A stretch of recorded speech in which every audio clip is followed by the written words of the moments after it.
Hello students, welcome to my channel.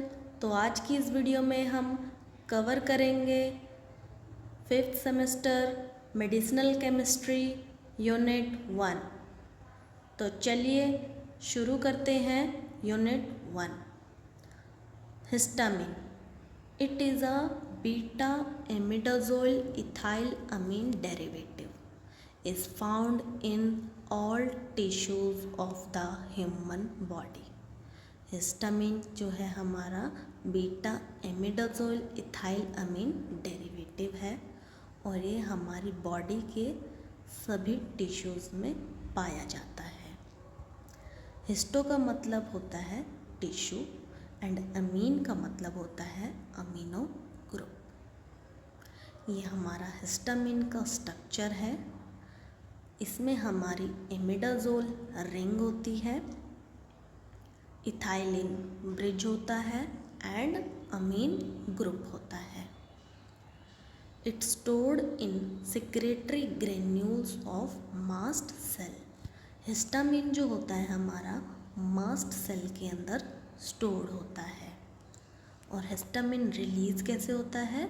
जब antigen antibody interact करती है तो मास्ट सेल जो होता है हमारा रप्चर हो जाता है और रिलीज होता है हमारा histamine.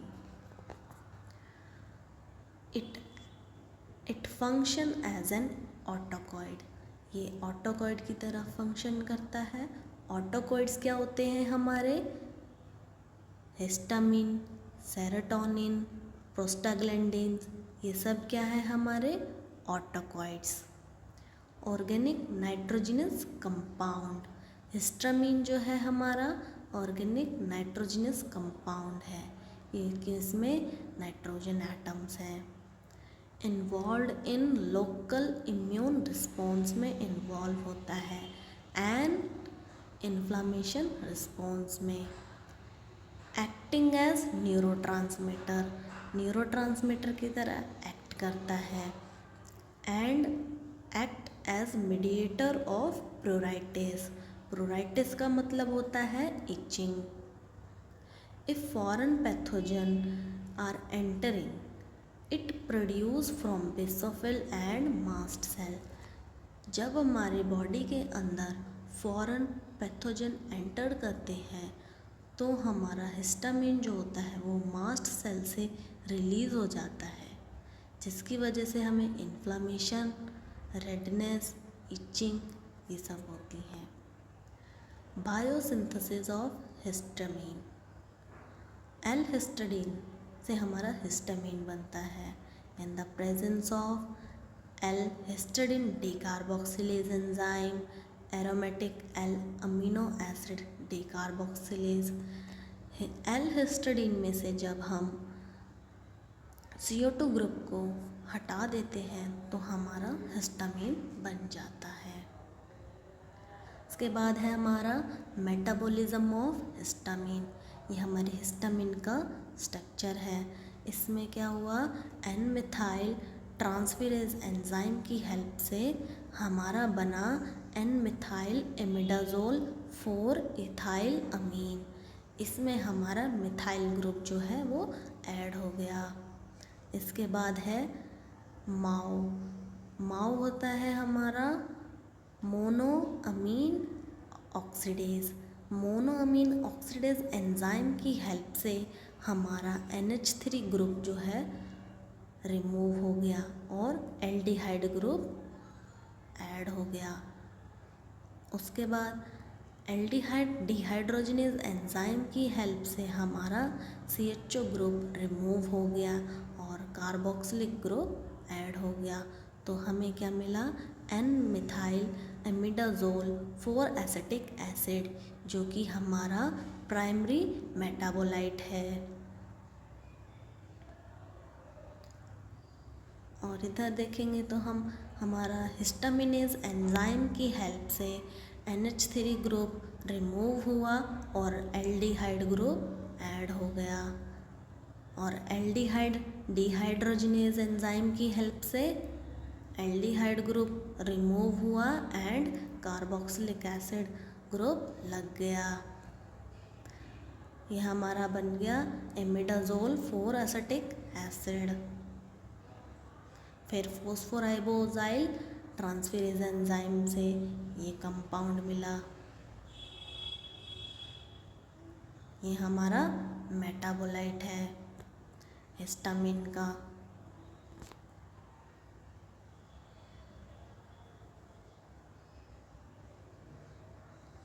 Histamine receptor and their distribution. When histamine release, so it bind to their receptor and give their action. जब हमारा हिस्टामिन मास्ट सेल से रिलीज होता है तो वो बाइंड कर जाता है रिसेप्टर के ऊपर और अपना एक्शन जो है शो करता है। हिस्टामिन के 4 रिसेप्टर्स होते हैं, H1, H2, H3 and H4। All are G protein coupled receptors. सारे जो होते हैं हमारे G प्रोटीन कपल्ड रिसेप्टर्स होते हैं।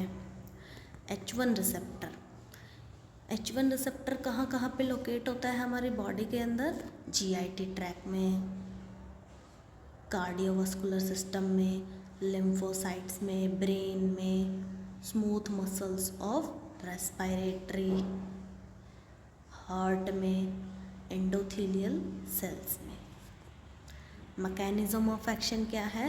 It act by activating phospholipase C enzyme को एक्टिवेट कर देता है, जिसकी वजह से हमारे कैल्शियम आयन इंक्रीज हो जाते हैं। इफ़ेक्ट क्या क्या आता है? Vasodilation, bronchoconstriction, pain, itching, allergic reactions होते हैं बॉडी में, हार्ट रेट इंक्रीज हो जाती है, oedema and swelling. H2 receptor कहाँ कहाँ पे लोकेट होता है? गैस्ट्रिक सेल्स में, हार्ट में, यूट्रस में, CNS में, वस्कुलर स्मूथ मसल्स में। और इसका मैकेनिज्म ऑफ एक्शन क्या है? It works by stimulating adrenal साइक्लेज। ये हमारा एडिनल साइक्लेज को स्टिमुलेट कर देता है, जिसके वजह से हमारा कैंप पाथवे जो है इंक्रीज हो जाता है। इफ़ेक्ट्स क्या क्या आते हैं?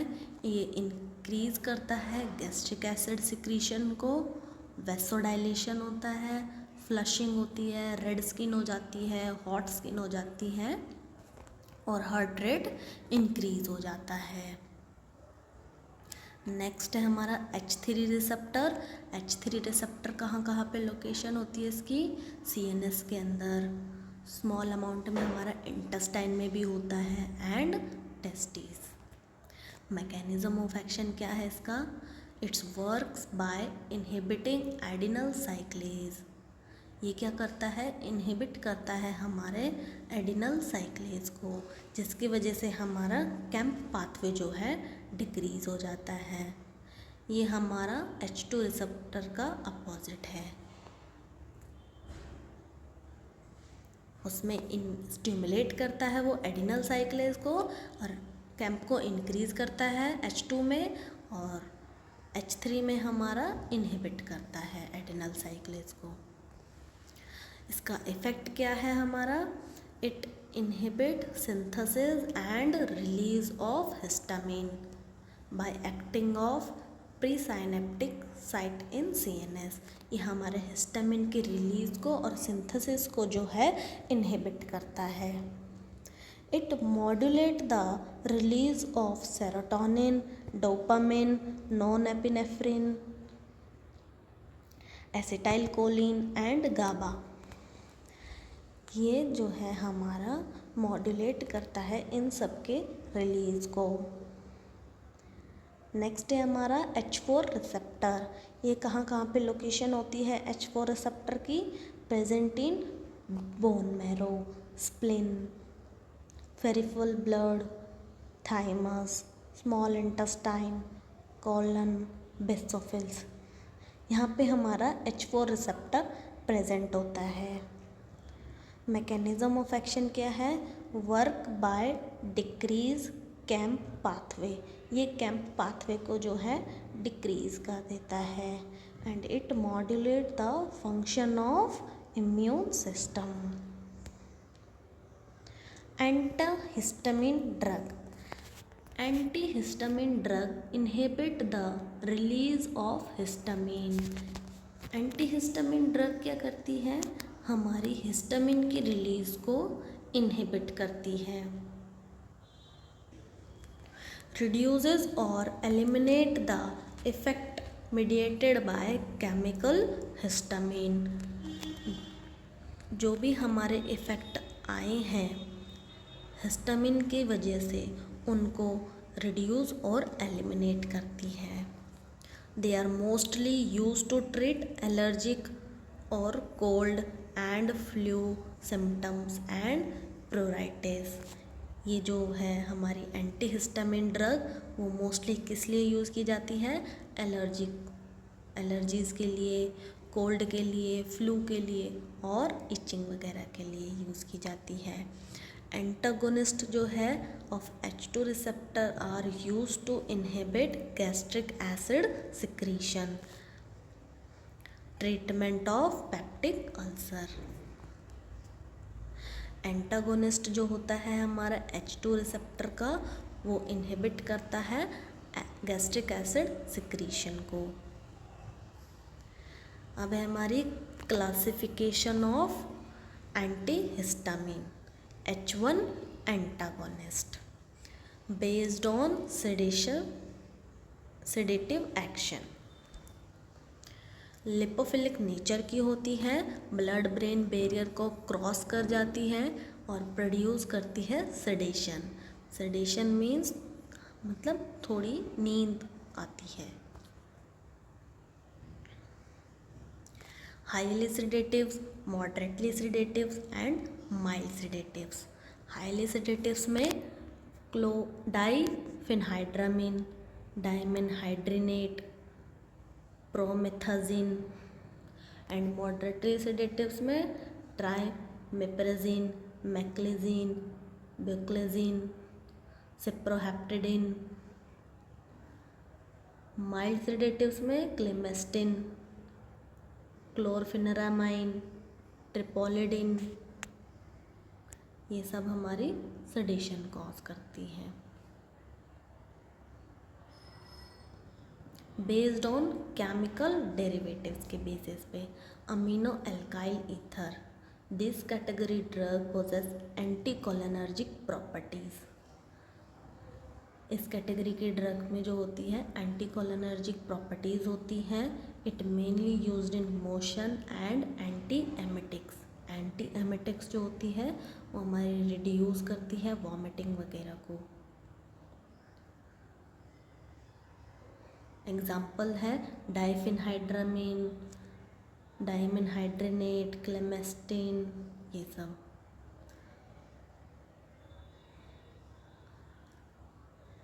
प्रोपाइलमाइन, this drug mainly used as cold and cough. ये कोल्ड और कफ को ट्रीट करने के लिए यूज़ होती है हमारी। एग्जाम्पल है ट्राइप्रोलिडीन, क्लोरफेनेरामाइन। इथाइलिन डाइयामाइन, फिर है हमारी phenothiazine, used as anti emetic है। Example promethazine, trimeprazine. फिर हमारी पिप्राजीन्स में है meclizine, cetirizine, levocetirizine. And last miscellaneous compounds में है सिप्रोहेप्टेडिन। ये है हमारी एंटी सेरोटोनिन एक्टिविटी, इनकी जो है एंटी सेरोटोनिन एक्टिविटी है। ये क्लासिफिकेशन आपको पूरी याद करनी होगी। उसके बाद है हमारी सिंथेसिस ऑफ डाइफेनहाइड्रामिन HCl। इसमें हमारे डाइफिनाइल मीथेन है। Br2 एंड लाइट की प्रेजेंस में हमारा बना डाइफिनाइल ब्रोमोमीथेन। इसके बाद हम beta dimethyl amino ethanol add करेंगे। In the presence of sodium carbonate के प्रेजेंस में एंड 140 डिग्री टेम्परेचर पे, तो हमें मिलेगा डाइफिनहाइड्रामीन। इसमें हमने Br और H को जो है वो रिमूव कर दिया। एंड देन लास्ट में हम HCl के साथ इसको ट्रीट करेंगे तो हमें क्या मिलेगा, डाइफिनहाइड्रामीन HCl। उसके बाद है सिंथेसिस ऑफ ट्राइप्रोलिडीन। ये सिंथेसिस सब आपको याद करनी होगी।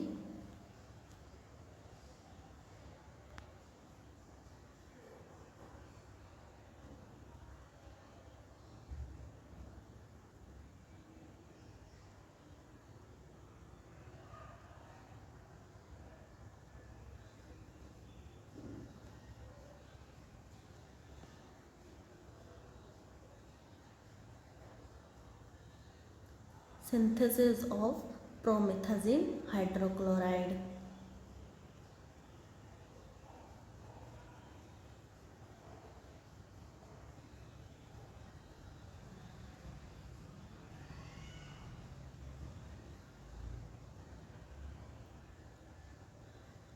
इसके बाद है हमारे स्ट्रक्चर्स ऑफ H1 एंटागोनिस्ट। ये हमारा कॉमन स्ट्रक्चर है H1 एंटागोनिस्ट ड्रग्स का। पहले है हमारे डाइफिनहाइड्रामीन HCl, इसका स्ट्रक्चर है एंड इसकी यूजेस क्या है, सेडेशन, एंटी मस्करेनिक एक्टिविटी है, पार्किंसन को भी ट्रीट करती है। ये जो सारे कंपाउंड हैं आपके जितने भी आपके सिलेबस में दिए हुए हैं,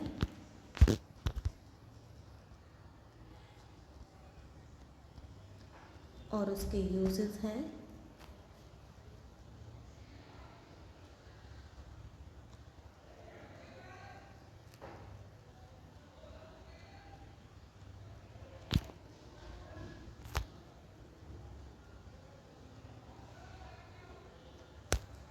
इसमें से आप 5 या 6 कंपाउंड याद कर लीजिए एग्ज़ाम के लिए, जो आपको इजी लगे।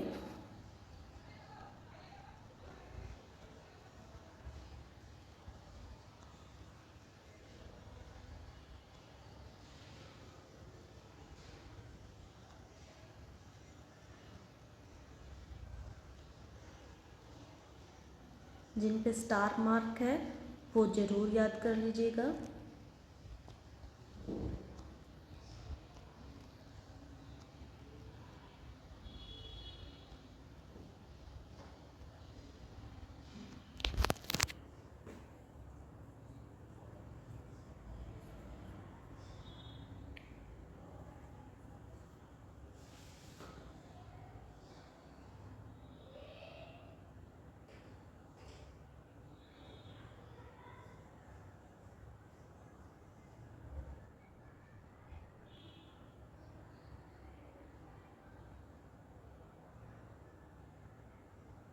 अब है हमारा मैकेनिज्म ऑफ एक्शन।